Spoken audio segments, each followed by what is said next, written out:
Buenos días, os damos la bienvenida al Relato de las Mujeres, dentro del proyecto La Huella de los Cuidados. En esta segunda temporada seguiremos generando un espacio de reflexión y conversación para visibilizar narrativas en torno a los cuidados y cómo estos atraviesan especialmente a las mujeres.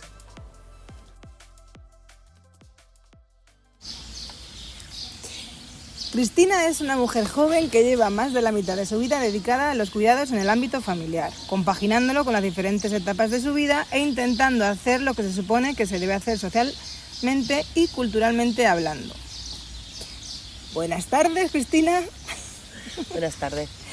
Bien, centrándonos en los cuidados y poniéndolos en el centro como venimos haciendo con el programa, háblanos y dinos qué es para ti los cuidados y qué representan en tu vida. Pues para mí los cuidados ha sido mi forma de vivir toda la vida y lo que me han inculcado y educado desde bien pequeña. Yo tuve una enfermedad cuando tenía 1 año, en la que mis padres tuvieron que cuidarme, en la que se diagnosticó que podía ser que no sobreviviera y si sobrevivía no llegaría a tener una evolución de la vida correcta o adecuada, como si dijéramos. El caso es que todo salió bien, entonces era como una deuda pendiente que yo tenía con mi familia. Aparte de ser la única chica de la familia joven, era como lo que yo debía de hacer o como un poco mi función dentro de la familia. Entonces, por determinadas situaciones, he ido cuidando a familiares, he ido cuidando a las personas que me rodeaban y es un poco donde me han educado. Ya no sé si religiosamente o la cultura o el entorno, pero todo ha influido en eso. Bien, ¿crees que el hecho de ser mujer ha sido determinante, ¿no? Como has reflejado un poco, que todos los cuidados recayeran principalmente en ti? Totalmente, porque somos además, tengo un hermano, tengo 2 primos, digo de edades similares, y mi papel era de cuidadora, es decir, cuando alguien de la familia, quien va al hospital he sido yo, a quien tiene que acompañar al médico soy yo. Ha recaído en mí esa responsabilidad, porque se entiende que yo soy quien conozco los cuidados. Como mujer. Como mujer. ¿Crees que hay una etapa clave para el cuidado? ¿En qué sentido? Las etapas vitales y los ciclos vitales, ¿vale? Si tú cuando tú proyectas tu vida, planificas o visualizas que hay una etapa clave con los cuidados antes de que te convirtieras en la cuidadora oficial. Lo que es, por ejemplo, la infancia, no recuerdo tanto esa carga de cuidar, pero sí es verdad que la adolescencia, por ejemplo, teníamos en casa a mi abuela que tenía demencia y luego desarrolló un Alzheimer. Sí fue muy detonante porque había épocas en las que yo veía que mis amigas salían y yo me quedaba cuidando de mi abuela. O yo me tenía que organizar con mi madre para ver quién al día siguiente quién la lavaba, quién le daba a desayunar, que yo sentía que quería hacerlo porque era mi abuela, pero había veces en las que tenías como una carga de decir, ¿qué antepongo? ¿Me antepongo a mí antes que a otra persona? ¿A alguien de mi familia? ¿A mi abuela? Ahí sí puedo decir que notaba esa carga, pero no la notaba como una carga que me impidiera avanzar. Pero a medida que los años han ido pasando, es decir, tuve que cuidar a una tía mía con cuidados paliativos, he cuidado de mis padres, ahí sí he tenido la sensación de que te perdías cosas y que estabas perdiendo parte de tu vida. A lo mejor yo era más consciente de la situación y de los cambios que estaba viendo, pero ahí sí lo noto más duro. Claro, hablas de la etapa adolescente, posadolescente, que sí, cuidabas a tu abuela, sí, ¿no? Que también se alarga, por ejemplo, tu época en la universidad. Sí. ¿Tú vivías tu época en la universidad como el resto de personas universitarias lo vivían? No, porque además en mi caso, cuando yo empecé la universidad, mi madre tuvo cáncer de pecho y yo me llegué a cuestionar si quería seguir estudiando la carrera porque yo me sentía mal de estar estudiando una carrera estando mi madre con cáncer. Y al final lo hablé con ella y me dijo, no, tú para adelante, tú tienes que estudiar, pero yo, por ejemplo, me iba todos los fines de semana a casa para estar con mi madre. Era algo que yo no estaba en la universidad, yo no estaba con mis compañeros, yo no salía de fiesta. Claro, los cuidados han marcado tu etapa universitaria. Todas mis etapas de la vida se han marcado por el cuidado de alguien. ¿Cómo nos educa la sociedad en torno a los cuidados? O sea, hablando, tus etapas vitales han estado marcadas por los cuidados, que no viene a ser lo que socialmente podemos visualizar, ¿no? Que alguien que está estudiando en la universidad se tenga que encargar de los cuidados, ¿no? Pero a la vez te enfrentas a una sociedad que te lleva a hacer lo que bien estabas diciendo, ¿no? Te cuestionas ¿estoy haciendo bien estudiándome, informándome para un futuro, o lo que debería hacer es dedicarme a los cuidados, ¿no? Te entras en ese choque social, en lo que debo hacer, qué tengo que hacer y cómo te enfrentas en una época en la que todavía tu madurez no es absoluta ni mucho menos, a esa tesitura. O sea, de cara a la sociedad, ¿cómo te sientes, cómo te devuelve que tú estés estudiando y estés cuidando? Pues es complicado porque intentas jugar mucho con analizar qué haces y qué no haces, y si llegas a sentir culpable e intentas organizar y te das cuenta que no llegas a todo. Aparte que yo me llega a plantear hasta el hecho de las cosas que he estudiado o donde yo me siento más cómoda son cosas relacionadas con el cuidado, que es algo que yo me estoy planteando a día de hoy en mi madurez, pero que con 18 o 20 años no te planteas, y que te planteas poder ir a otro país a estudiar o a trabajar y no lo haces por el miedo a tengo que cumplir con mi responsabilidad y como rol de mujer dentro de mi familia. Porque la sociedad te lleva a que como mujer tienes que cubrir esa parte, ¿no? Esa demanda que hace tu familia de forma puntual. Claro, por eso te digo que además teniendo tu hermano, teniendo primos, teniendo gente de similar edad y con las mismas responsabilidades, he tirado yo y han tirado de mí. Sin embargo, de los otros no han tirado porque no era su papel era otro. Seguro que te has encontrado situaciones en las que tú, por X motivos, no has podido ejercer los cuidados que en ese momento se te demandaban, ¿no? ¿Sientes culpabilidad por no haber estado y haber priorizado otro tipo de cosas? Claro que sí, y es más, hay una anécdota en la que yo encuentro mi primer trabajo que es fuera de Ciudad Real. Yo trabajo fuera de Ciudad Real, lo acepto, y llega un momento en el que tengo que combinar trabajo con cuidados y decido dejar el trabajo por darle prioridad al cuidado. Yo a la larga, a mí me ha pesado que yo perdí la oportunidad de poder seguir trabajando o tener una experiencia laboral en otro ámbito que no fuese el cuidado.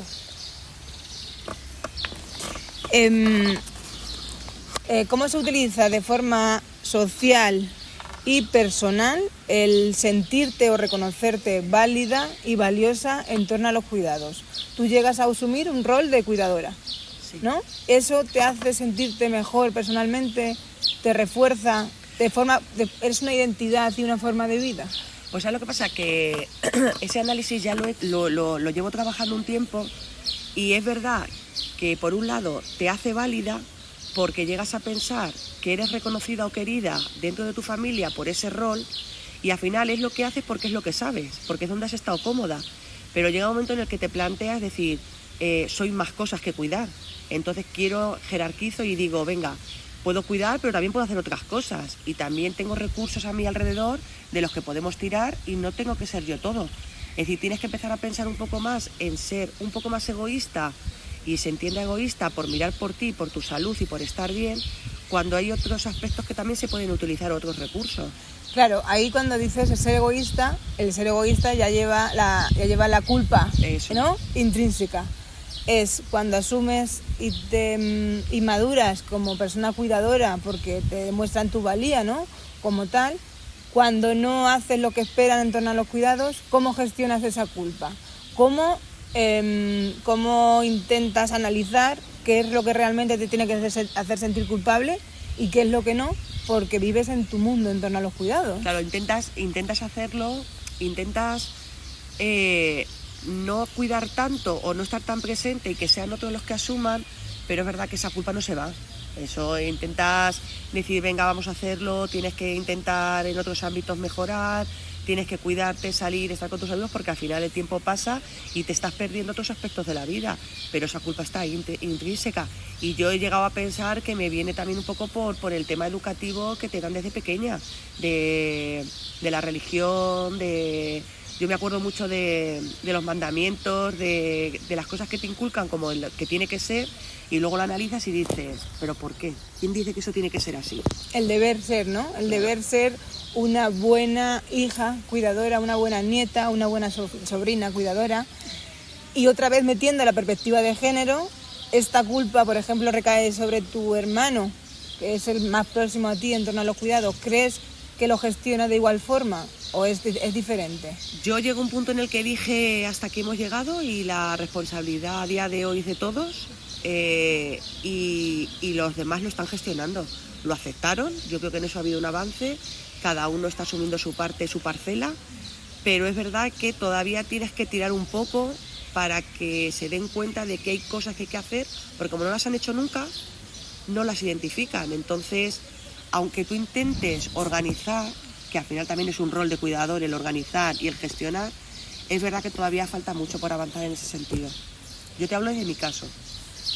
Claro, todo esto también te lleva a decir, cuando te piden que te describas a ti misma, ¿no? Y te digan, ¿qué soy? Tú, si te describes dentro de esa lista de autopercepción de cosas que eres, ¿dirías que eres cuidadora como una cualidad? Sí. Característica. Sí. ¿Eres cuidadora? Soy cuidadora, lo que pasa es que mi concepto de cuidadora está cambiando. No es cuidadora solo de acompañar, de limpiar, de organizar, es ya cuidadora en otros aspectos, pero es verdad que a día de hoy, ¿cuántas mujeres no hay que se identifican con cuidadora como antiguamente entendíamos? Ama de casa, mujer de casa, que tiene que cuidar de sus hijos y de su familia. Estoy intentando llevar un rol diferente de cuidadora en otros sentidos, de cuidarme a mí misma, de saber hasta dónde puedo llegar, de tener un tiempo de calidad para poder mejorar. Creo que me defino como cuidadora, pero no como entendemos el concepto a día de hoy de cuidadora tal cual. Vale, hasta ahí quería llegar ya un poco para cerrar. Porque ahora mismo, ¿quién te cuida a ti? Pues a día de hoy mi marido es el único. Y aún así, es verdad que no sé si será por mi trayectoria profesional o por la historia de vida, creo que también es una persona en la que culturalmente se ha rodeado también de mujeres y tiene un poco más esa sensibilidad, pero pues eso, es diferente. Que ha conocido de primera mano, ¿no?, el rol de cuidadoras a su alrededor y entonces lo imita más de su posición privilegiada de hombre, imita ese rol de cuidadora y te sientes cuidada por él. Sí, sí. Pero también has aprendido a autocuidarte. Totalmente, si no te destruye. Es decir, el hecho de cuidar constantemente, te olvidas de ti misma, no te cuidas y al final entras en un bucle en el que tú no existes como persona. Y ahora que los cuidados ya no representan tanto el porcentaje tan alto en tu día a día, ¿echas de menos ese rol de cuidadora? Pues mira, muy buena pregunta, porque yo ahora mismo estoy en edad de poder ser madre y tengo serias dudas de serlo, por el hecho de que me cuestiono la maternidad, porque la maternidad al fin y al cabo son cuidados. Nos guste o no nos guste, en el momento que tú eres madre cambia totalmente todo y te ciñes a cuidar. Entonces me afecta en ese sentido, de que no sé a día de hoy si quiero seguir cuidando o no. Es como que has cubierto el cupo de cuidados en etapas más, pues cuando eras más joven, ¿no? Sí. Y ahora ya no sabes si te queda...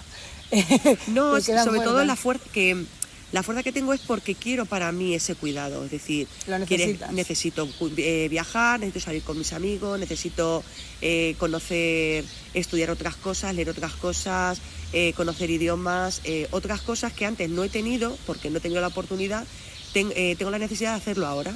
Pero volviendo al tema de la carga emocional que tenemos como mujeres, también la carga emocional ¿y de verdad no quieres ser madre? La culpa. Eso. Otra vez, ¿no? La culpa acecha el deber ser buena cuidadora, debes ser madre y debes cumplir el rol que la sociedad te ha inculcado. Eso es. Muy bien. ¿Crees, ya la última pregunta de verdad, crees que los cuidados socialmente se ponen en el centro? ¿Se ponen en valor? No. No. En absoluto. No, y además es que no hay nada más que ver las situaciones que hay hoy en día con las personas mayores, el tema de los cuidados, de las ayudas a domicilio, es decir, no, ni están valorados, ni están reconocidos y se entiende que es obligación. Entonces por eso no se le da valor. Muy bien, bueno, pues creo que tu testimonio sirve de ejemplo, ¿no?, de cómo funcionan los cuidados y cómo atraviesan a las mujeres, en este caso a una mujer joven, y también pues para que otras mujeres que puedan escucharnos se sientan identificadas, se reconozcan y reconduzcan esa culpa que acecha como mujer. Gracias A vosotros.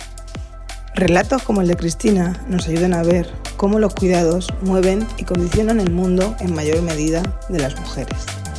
Que los cuidados son intergeneracionales y que lidiamos día a día con el deber ser, con la culpa y con el agotamiento físico y mental.